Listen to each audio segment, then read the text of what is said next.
So on our T series, if you don't have the reverse camera like working and you're trying to put it on and you've seen this like blue screen of a car in the middle, there's two things we have to do. The first thing we have to do is we have to come into system.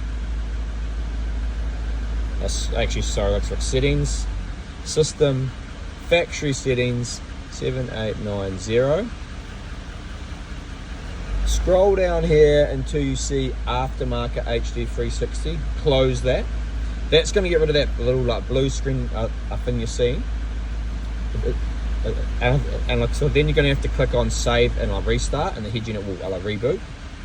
So you'll be back at this page once it like reboots. Then you need to go into the apps, car information, and this is the bit that's going to give you the trigger, because at the moment you probably put it in reverse and like nothing happens.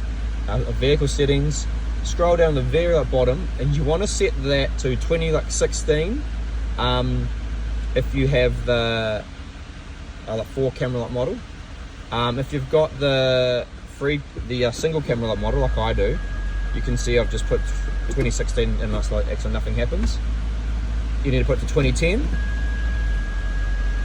and then you'll get your trigger and your reverse working.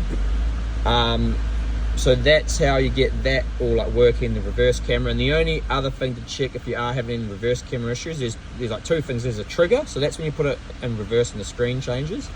If the screen changes but you're getting no like signal, then you need to check the RCAs at the back are plugged into the correct one. And that is the 360 camera yellow RCA with that like label on it.